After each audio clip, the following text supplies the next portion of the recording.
भारत लेने जा रहा है रूस से 25% डिस्काउंट पर तेल। इतना बड़ा डिस्काउंट देखकर तो किसी की भी नीयत बदल जाए और वो मुल्क अपने दोस्त क्या दुश्मन से भी तेल खरीद ले। तो भारत ने भी ऐसा ही किया और बड़ी मिकदार में तेल रूस से लेगा भारत। इस सिलसिले में एक रुकावट थी भारत के सामने, वो ये थी कि भारत डॉलर में ये तेल नहीं खरीद सकता था क्योंकि अमेरिका की सैंक्शंस हैं। इसीलिए भारत ने डिसाइड किया कि अब ये तेल लोकल करेंसी में खरीदा जाएगा और ऐसे ही कर रहा है भारत। और 2 दिन के विजिट पर पहुंचे थे रूसी वजीर खारजा भारत। दूसरी जानिब इस वजह से अमेरिका नाराज़ है भारत से और अमेरिका के डिप्टी नेशनल सिक्योरिटी एडवाइज़र जो हैं दलीप सिंह, ये भी पहुंचे हैं भारत। और भारत जाकर उन्होंने वाज़ह किया है कि जो ख्वाब देख रहा है भारत कि रूस तुमको चीन के गुस्से से बचाएगा, तो ये तुम गलत सोच रहे हो। अब देखें, भारत को अमेरिका की सबसे ज़्यादा ज़रूरत किस लिए थी?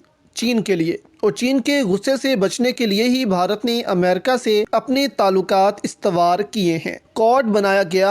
हाल ही में 20 फौजी जब चीन ने भारत के मारे तो इसके बाद भारत और ज़्यादा करीब हुआ अमेरिका के, क्योंकि चीन से बचने के लिए भारत को ज़रूरत थी अमेरिका की। और अमेरिका ने काफ़ी स्टेटमेंट्स भी दी थी भारत के हक में और चीन के खिलाफ। लेकिन अब लग रहा है कि अमेरिका भी चीन के मुकाबले में अब भारत का साथ नहीं देगा। अब अमेरिका के डिप्टी नेशनल सिक्योरिटी एडवाइज़र पहुंचे हैं भारत, तो उन्होंने एक स्टेटमेंट दी कि भारत भूल जाए कि लाइन ऑफ एक्चुअल कंट्रोल में चीन की फ़ौज ने अगर मुदाखलत की तो रूस भारत की मदद करेगा। उन्होंने कहा कि रूस चीन का पार्टनर बन चुका है, वो भारत की किसी भी किस्म की मदद नहीं करेगा। एक तरह से अमेरिका ने भारत को ये बताने की कोशिश की है कि वो मुल्क सिर्फ अमेरिका है जो चीन के खिलाफ खड़ा हो सकता है भारत के साथ। एक तरह से यहाँ अमेरिका ने जो कहा है वो बिल्कुल ठीक भी है कि रूस भारत की कोई भी मदद नहीं कर सकता चीन के खिलाफ। भारत जितना मर्जी